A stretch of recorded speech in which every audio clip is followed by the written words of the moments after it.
Good morning. My name is Dr. Esselstyn, and I'm excited to experience this new technology, and I have my fingers crossed that it'll work. I've got about 45 minutes to see if we can't cure heart disease, so let's get started. Now, it's interesting that if you were a cardiac surgeon and you decided that you were going to hang out your shingle in Okinawa, rural China, the Papua Highlands, Central Africa, the Tarahumara Indians in northern Mexico, forget it. You better plan on selling pencils. Why? They don't have heart disease. Why? Because they all thrive on whole food, plant-based nutrition without oil. Now, this is a slide that I took when I was leaving Vietnam. I spent a year there as a combat surgeon, and I use this to remind the audience that if we autopsy our young GIs who died in combat in Korea, for example, roughly 80% of those GIs will already have gross evidence of coronary artery disease. Not enough for their cardiac events yet, but there it is already established. Now, if we look at a little bit more updated study, this is 1999. This is a study that looked at the autopsy results of young women and men between the ages of 17 and 34 who had died of accidents, homicides, and suicides.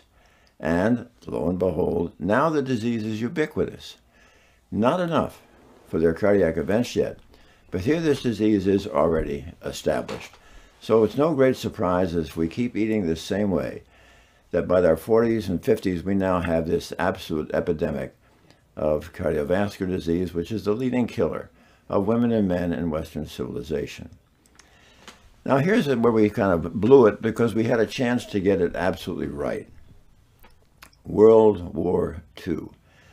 In World War II, it was interesting that when the Axis powers of Germany overran the Low Countries of Holland and Belgium, and actually they occupied Denmark and Norway, they took away their livestock for their troops. So their cattle, their sheep, their goats, their pigs, their chickens, their turkeys were now suddenly gone. And lo and behold, these Western European nations now had become plant-based. Now it was interesting that Drs. Strom and Janssen, reporting in England's leading medical journal, The Lancet, in 1951, they looked at the deaths from heart attack and stroke in Norway during this period. So let's look together at this slide, starting here on the far left. And we see on the far left, 1927, deaths from heart attack and stroke in Norway going up to 1930, going up to 1935. Now we get to 1939. In come the Germans. Whoop, down, 1940. Whoop, down, 41. What's going on here? Who knew that these Germans were these great public health educators? Well, actually, look what happened in 1945. Here we had the death of Adolf Hitler. And now suddenly there was cessation of hostilities in the European theater. Back comes the meat. Back comes the dairy. Back come the strokes. Back come the heart attacks. But we just didn't get it. Now here the rubber begins to hit the road because there is going to be a new bit of vocabulary here. So hopefully you'll bear with me. What you see on the right, obviously, is an artery that is very, very diseased, and you can see that small opening, which is still sustaining the heart muscle, but barely. But interestingly enough, this accounts for only about 10% of heart attacks. Yes, this patient is going to have chest pain. Yes, there's going to be this angina and shortness of breath. But interestingly enough, only about 10% of heart attacks. And we'll see shortly how 90% of heart attacks occur. Now let's focus on the left. Because on the left is that normal artery. And even those of you in the back of the room, shall we say, if you look carefully, you can see that delicate innermost line of 1 or 2 cells thick called the endothelium. And you're going to be hearing a lot about that, because if there are two words I want you to remember from this presentation, one is endothelium and the other is nitric oxide. Now, the first thing that happens when you start eating that Western diet, things get sticky, sticky, sticky with the cellular elements in your bloodstream. Your platelets get sticky. Your white cells get sticky. Your cholesterol and your endothelium get sticky. Now, this is a slide from Peter Libby, who's from Harvard. Now, even though I went to Yale, that's fine. Peter Libby is an absolutely amazing scientist in his study of the endothelium. Now, to orient you a little bit on this slide, the blue area is where the blood is flowing. And at the lower end of the blue area, you will see these tiny single-layer endothelial cells. So let's work together and start on the upper left. And there you see those orange LDL molecules, which are now sticky. So they bump up against the sticky endothelium, and now they migrate into the subendothelial space, where Peter Libby no longer has them orange. They're now yellow because they have been oxidized by free radicals, which are coming from these nasty foods that we eat. And the subendothelial space does not like these small, hard, dense LDL cholesterol particles, and calls upon our SWAT team to come across, and those are the cells that are painted blue from Peter Libby, and they painted the white cells blue in honor of Yale. And of course, we like that. Now that macrophage, that white blood cell, begins to gobble up all these small, hard, dense yellow LDL cholesterol particles, and we cross across the left to right. And as we get far on the right, the macrophage is now absolutely chock full of these small, hard, dense LDL particles. And we in medicine do what we do so often. We change the name. It is now called the foam cell. And the foam cell is truly the Darth Vader of this entire sequence. Why? Because the foam cell manufactures these nasty, nasty metalloproteinases like stromelicin, elastase, myeloperoxidase. What do they do that's so bad? They progressively thin out, here as you see on the left, they thin out the cap over this plaque.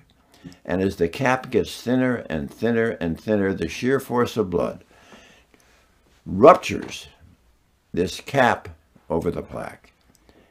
And with that rupture, there is the extravasation, or the oozing out of, if you will, of plaque content into the flowing blood, which activates platelets, our clotting factor. And now in the middle section, we see, following that rupture, a clot is beginning to form. And the clot is in and of itself self-propagating. So suddenly we go all the way over to C on the right, and now the clot is absolutely 100% blocking the artery. All the downstream heart muscle below this is now suddenly deprived of all oxygen and nutrients. It starts to die, and there's your heart attack. 90% of heart attacks. Now, the good news about this is, if I do my job correctly today, absolutely every one of you and your friends and relatives should be able to make yourselves heart attack proof. Now, we're not going to do that with another drug. We're not going to do that with a stent. We're not going to do that with an operation. We are going to do it by changing your biochemistry. How do we change your biochemistry? We're going to change it by having you eat whole food, plant-based nutrition. When you do this, this entire cascade of events that I've just shared with you, the stickiness, the migration of the LDL cholesterol into the subendothelial space, the onset of the white blood cells, the formation of the foam cell, all that is eliminated, and your cap doesn't thin out. As a matter of fact, your cap will strengthen. And if you strengthen your cap, it cannot rupture. If it cannot rupture, you have now made yourself heart attack proof. Now, I'm not quite through with the endothelial cell yet, because here you see, forget the x-ray in this slide. I want you to focus on this artery, you can see half of it is filled with plaque and the other half is still open, lined by those endothelial cells. And it was really up until 1980. We used to think of the endothelial cell as merely these cute little red bricks that were lining the pipe. But that all changed in 1980 when Dr. Furchtgott, who was taking the largest blood vessel from the rodent, the aorta, and he made this kind of elliptical cut on this aorta right through the endothelium, immersed it in a bath of saline, and it would constrict. But then one day, no cut, no injury to the endothelium. Immersed it, and it dilated. Did it again, and it dilated. And now the race was on globally. What was the EDRF, endothelial-derived relaxation factor, that Dr. Furchtgott had discovered? And it was fortunate that that term was with us for only 8 years, because at 8 years, Dr. Furchtgott, Dr. Luignaro, and Dr. Murad discovered that the EDRF, the endothelial-derived relaxation factor, was indeed a gas, nitric oxide. For that discovery, those three men in 1998 received the Nobel Prize. Now, why do you receive a Nobel Prize for discovering a gas? Well, because of the absolutely remarkable functions that nitric oxide has. For example, nitric oxide will keep all the cellular elements within our bloodstream flowing smoothly like Teflon rather than Velcro. Number two, nitric oxide is the strongest blood vessel dilator in the body. When you climb stairs, the arteries to your heart, the arteries to your legs, they widen, they dilate. That's nitric oxide. Number three, nitric oxide will protect the wall of the artery from becoming thickened, stiff, or inflamed, and protects us from getting high blood pressure or hypertension. Number four, nitric oxide in a normal and plentiful amount will protect us all from ever developing blockages or plaques. So literally everybody on the planet Earth, whether they're from London, Berlin, Chicago, New York, or Peoria, Illinois, if they have cardiovascular disease, it is because by now, in the previous decades, they have so sufficiently trashed, injured, compromised, and turned their endothelial system into a train wreck that they no longer had enough nitric oxide to protect themselves from making these blockages and plaque. However, the good news is this. This is not a malignancy. And once you can teach patients to never, never, never again pass through their lips a single morsel that is going to further destroy an already train-wrecked endothelium, then the endothelium begins to recover, makes enough nitric oxide so we can halt disease progression, and we often will see significant elements of disease reversal. Now, here we've already gone through this. I'm not going to review these again. We've just gone over the functions of this, but in the interest of time. But here is the key. I've spent a fair amount of time today with you having you understand what nitric oxide is and its function, and the fact that it's the endothelial cell that produces it. The other three elements that you see on this slide, we don't have time to discuss today, but let me share with you the fact that they are also part of the body's remarkable defense system against cardiovascular disease. And absolutely every single one of these is optimized when you're eating whole food, plant-based nutrition. So let's go a little bit farther here where the rubber hits the road with some discussion of research that I got involved with. This was back in 1985. And this was a small study because I was still actively involved with my surgical duties at that time. And nothing against women, it's just that that's the way that the patients were sent to me. And they all had severe triple vessel disease. Now, here are the foods that absolutely, every time you consume them, you injure your endothelial cells. Any drop of oil, olive oil, corn oil, soybean oil, safflower oil, sunflower oil, coconut oil, palm oil, oil in a cracker, oil in a piece of bread, oil in a salad dressing, oil injures the endothelial cells, as does anything with a mother or a face. Meat, fish, chicken, fowl, turkey, and eggs. And nothing that is dairy. Milk, cream, butter, cheese, ice cream, and yogurt. I don't like caffeinated coffee. Not listed here, but should be, are nuts and sugar. Now, for those of you who are concerned about where this data comes from, here is a typical example of a peer-reviewed scientific study.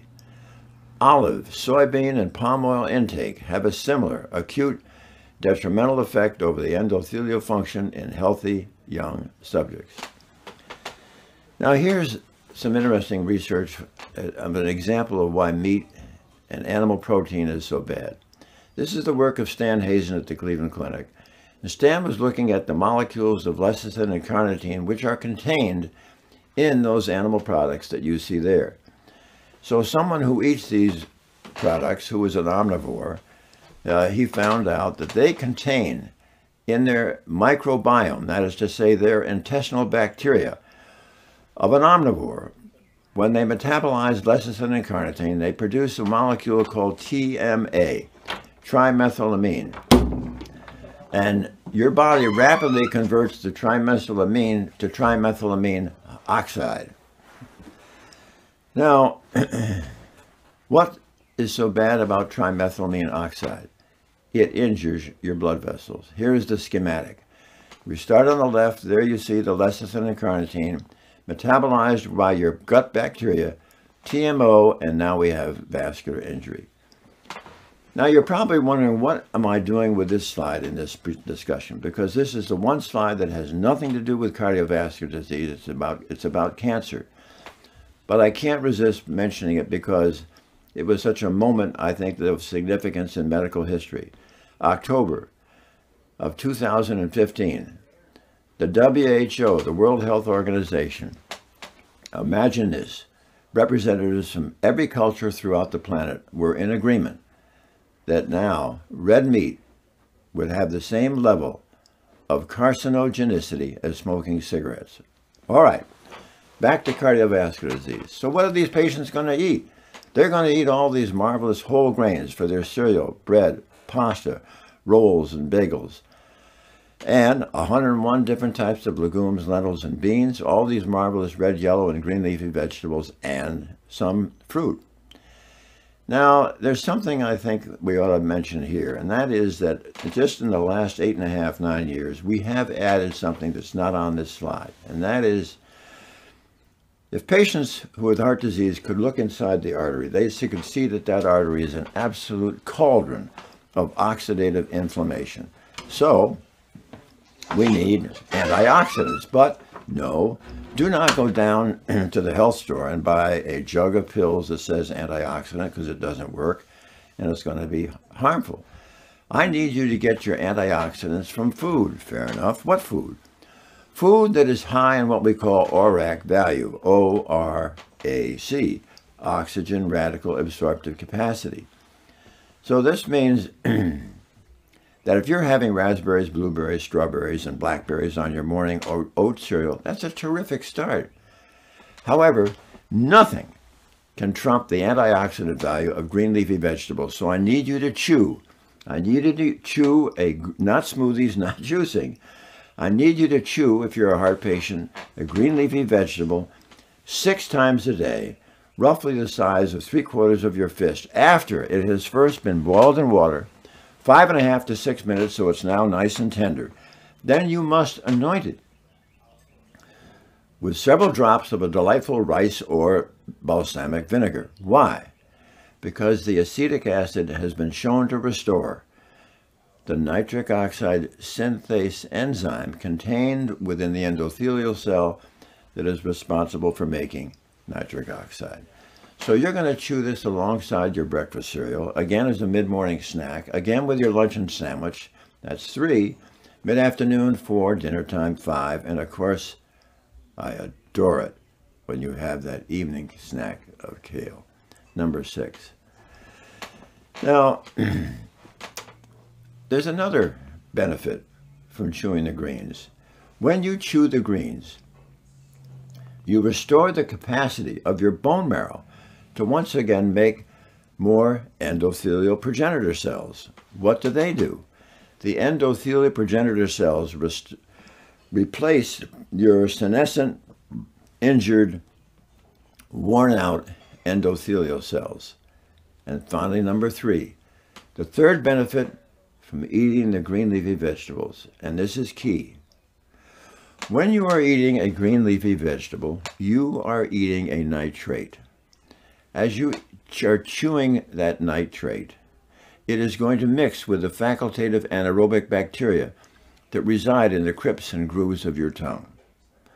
Those bacteria are going to reduce that green nitrate that you're chewing to a nitrite. And now, when you swallow the nitrite, your own gastric acid is going to reduce that nitrite to more nitric oxide, which can enter your nitric oxide pool. So now think about it. With minimal expense, with no hideous side effect, from dawn to dusk, you are absolutely restoring nitric oxide, the very molecule, the deficiency of which has given you this disease in the first place. Pretty exciting. Now you're probably asking, I wonder what the green leafy vegetables are. They are. Ready? Bok choy, Swiss chard, kale, collards, collard green, beet greens, mustard green, turnip greens, Napa cabbage, Brussels sprouts, broccoli, cauliflower, cilantro, parsley, spinach, and arugula and asparagus. And the top 5 are kale, Swiss chard, spinach, arugula, and beet greens. Look what it does for your memory.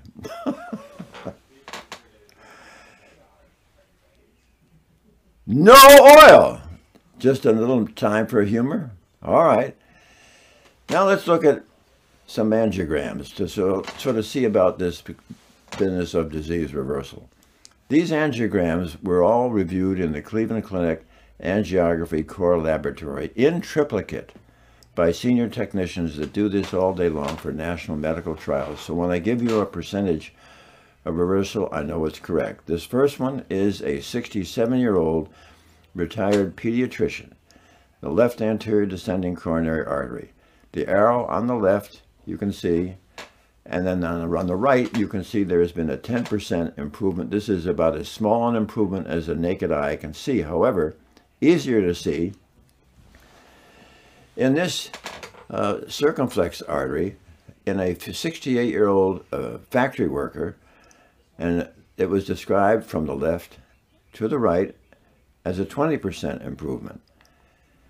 Now this next gentleman is a 54-year-old security guard, and from the arrow on the left to the right, that was described as a 30% improvement.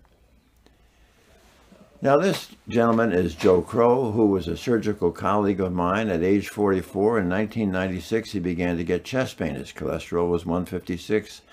He was not diabetic. He was not hypertensive. His cholesterol was 156. He had no strong family history, and he exercised regularly. Still, chest pain. Cardiology worked him up in October of 1996, could find nothing. A month later, he finished his surgical schedule and sat down to write postoperative orders when suddenly he got this crushing chest pain, and he was having a heart attack. He was whipped down to the cath lab. They started the catheterization. He had a cardiac arrest, resuscitated, finished the catheterization, one more cardiac arrest, and then he was sent up to the floors to stabilize and was discharged 3 days later, but very depressed. Why was he so depressed? Because at the time of his angiogram, they found that the entire lower 1/3 of his left anterior descending, the widowmaker artery, was now significantly moth-eaten and diseased. So he was very depressed, and so Ann and I had Joe and his wife out for dinner 2 weeks after his heart attack. Joe, come on. You've been eating this horrible Western diet. You've got the typical disease. Why don't you think about going plant-based? We've got 10 years of data. All right, they couldn't offer me anything else. They said that the artery was too diseased for a stent and too far down for bypass. So I think I'll give it a shot. But I'm not going to take any of those statin drugs. I said, fine, that's your call. No problem. Well, Joe became the absolute personification of commitment. And over the next 2.5 years, his total cholesterol plummeted. His LDL went from 98 to 38. And then 2.5 years after his heart attack, he had another angiogram. And I think you can see here, the disease is gone. Now, that's pretty exciting. And when the patient is relatively young, and when most specifically, when the plaque or the blockage is young and made up of cholesterol, fat, and inflammation, the body can do a remarkable job of reversing it. However, in the older patients, where the plaque has been there for decades and it's made up of scar and fibrosis and calcification, it's not going to perhaps go away. But nevertheless, it's so exciting to see how those patients just as well can benefit. And it's going to be my job, before we end this discussion, to show you how that happens. Now, here's another example of reversal. This happens to be, this time in the state of Massachusetts. Joe was from Ohio, and I wanted to be sure to let you know that this process will also work in Massachusetts. This was a 46-year-old gentleman with a 90% blockage in his left anterior descending. You can see here it was July of 2017. He was told he had to have bypass. He declined. And a year later, his cardiologist said, let's see what's happening to that. And here we are, July of 2018. It's really getting a lot better. And they decided to check it out one more time. And here we are, January of 2020.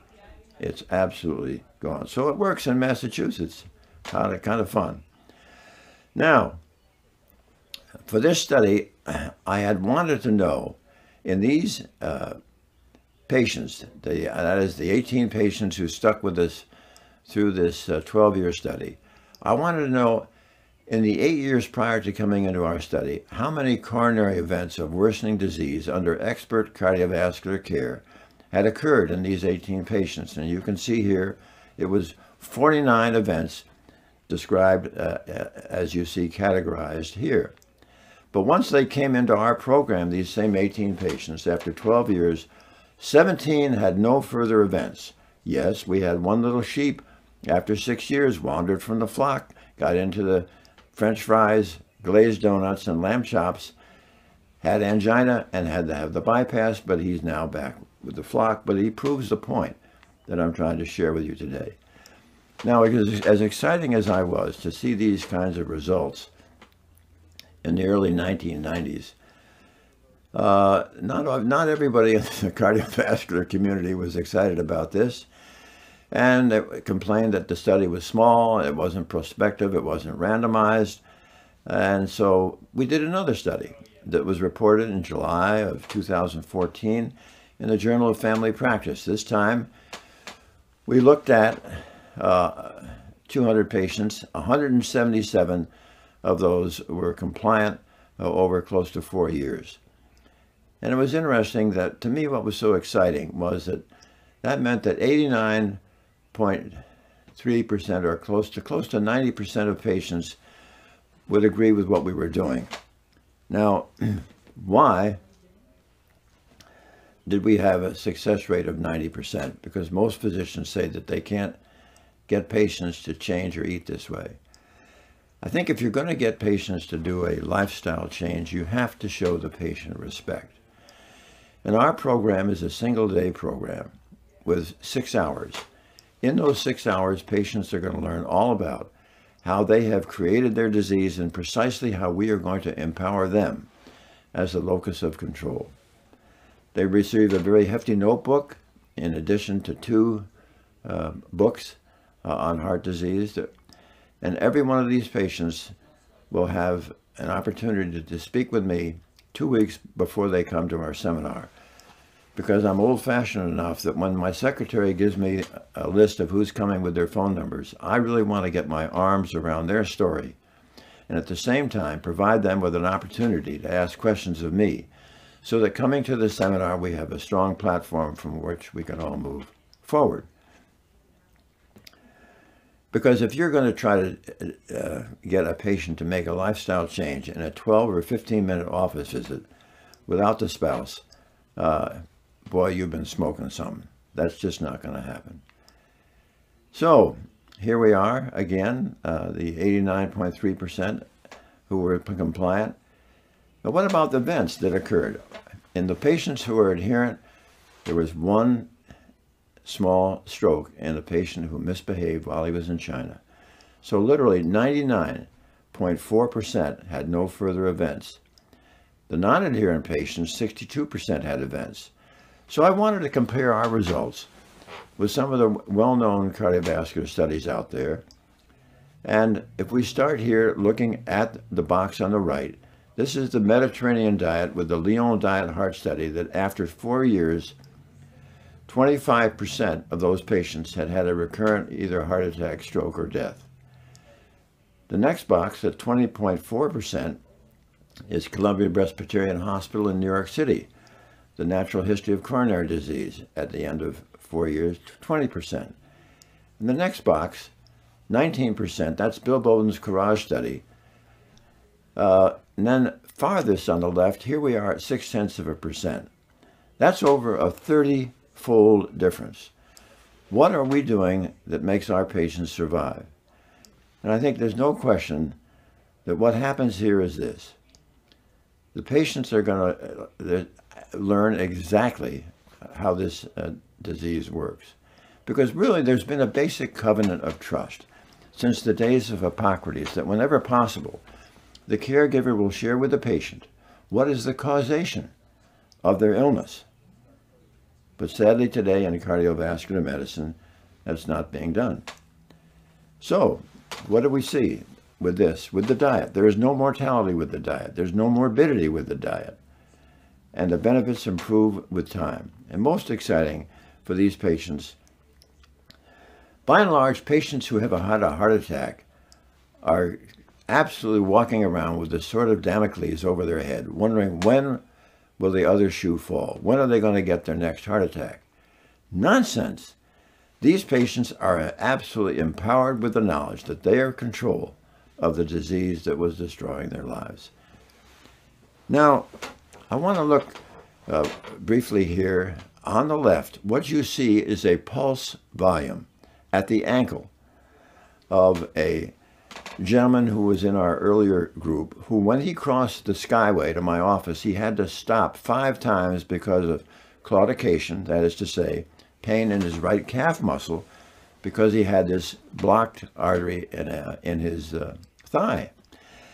And it was interesting that after several years, we noticed that, no, actually it was after 11 months, after I started seeing him, on an office visit, because I was so focused on his heart, I'd forgotten all about his leg. 11 months after we started seeing him, he said, "Dr. Esselstyn, do you recall when I first saw you, I was walking across the skyway having to stop 5 times for my pain in my calf?" He said, "Yes." He said, "You know, in the last month, it got down to 4 times, 3 times, 2 times once." He said, "I don't stop anymore. The pain is gone." I said, "Okay, Don, back you go to the vascular lab. And now look on the right. You will see that his pulse volume within 11 months had absolutely doubled. So you not only can reverse this disease in the heart, but you can reverse it in the legs. And it also happens to happen in the carotid arteries to the neck as well. Now here's another patient who was he was a 78-year-old retired high school chemistry teacher. And in his retirement, he and his wife loved to enter these square dances. And it was during the fast square dance that he noticed he was getting bilateral calf pain, calf claudication. Well, he went to see these vascular surgeons who got the image that you see here on the right. And he was not very enthralled with the large operation that they were proposing for him. So he found us over the internet, came for counseling, and said, "Dr. Esselstyn, if I choose your method, how long will it take me to get rid of this calf pain? So I looked at him with great wisdom in my face and said, well, probably about 10 or 11 months. Well, interesting enough, 3 months after I saw him, I got a phone call. Dr. Esselstyn, you do not speak the truth. The pain is gone. Now, we all know that there is a pattern of commercial presentations in Cleveland that will go a little bit like this. When the moment is right, will you be ready? Now, we all know that the penile artery is really quite tiny compared to the coronary artery that goes to the heart. So not infrequently, men will notice that before they come down with heart disease, that they may no longer be able to raise the flag. However, all is not lost, not infrequently.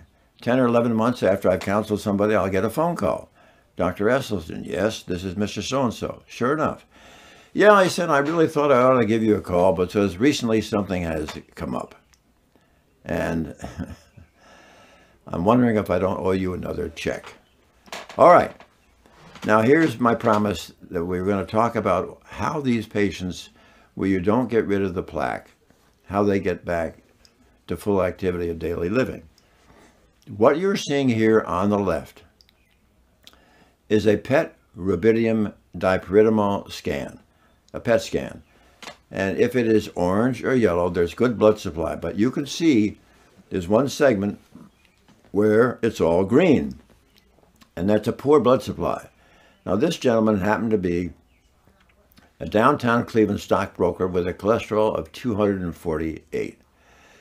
So I counseled him at the time of his PET scan, and sure enough, 10 days later, his cholesterol was down to 137. And then 3 weeks after the first PET scan, we got it repeated, and it was now back to normal. Now, I was totally puzzled by this because nobody washes out a blockage or a plaque in 3 weeks, and yet here the blood supply had returned to normal. So at this point, I had an opportunity to get this slide. And you can see those three major coronary arteries, which initially, as they come out to the heart, they ride on the surface of the heart. They are the epicardial coronary arteries. And what do? They all dive into the heart muscle, because this is the heart with no muscle you're looking at. All these vessels dive into the heart muscle where they interdigitate and connect, and there's this cascade of literally thousands of these arteries. So after this puzzling situation, I called our cardiovascular pathologist, Rodriguez, who does dissect roughly 200 hearts a year from the deceased. And I said, Rod, how often do you ever see good old garden variety plaque once the artery has dived into the heart muscle? His answer, never. Maybe once in a very great while with a severe diabetic, otherwise never. Now I had the answer. When we see these patients initially, their endothelial cells are so absolutely beaten down that the endothelial cell is now your enemy. Not only is it unable to make much of any nitric oxide, but it is now manufacturing two molecules, endothelin and thromboxane, which are vasoconstrictors. They narrow and pinch these blood vessels. And so what happens now is really quite exciting. Once these patients get it right, they stop eating anything that is going to further injure the endothelial cell. There is enough recovery so we get more nitric oxide to dilate the artery. The thromboxane molecule and the endothelin are gone. And what happens is we have this enormous dilatation of this entire intramuscular cascade. And when that happens, then of course we get this remarkable increase in flow. Pretty exciting how that happens. so exciting to see patients really get rid of their angina so promptly. So let's summarize. What are the ways that you can manifest disease reversal? You can see reversal on a coronary angiogram. We showed you. You can see reversal on the stress test. I showed you the PET scan reversal. Then there is reversal with the carotid ultrasound, the pulse volume I've shown you, and then the three symptoms of angina, claudication, and erectile dysfunction will reverse. Now, I always like to show this slide, which is the so-called A building, the Crowe building, and for many years I worked on the 8th floor as a surgeon. But for those of you who haven't been to Cleveland in February, I'd like to show you what the what the trees look like.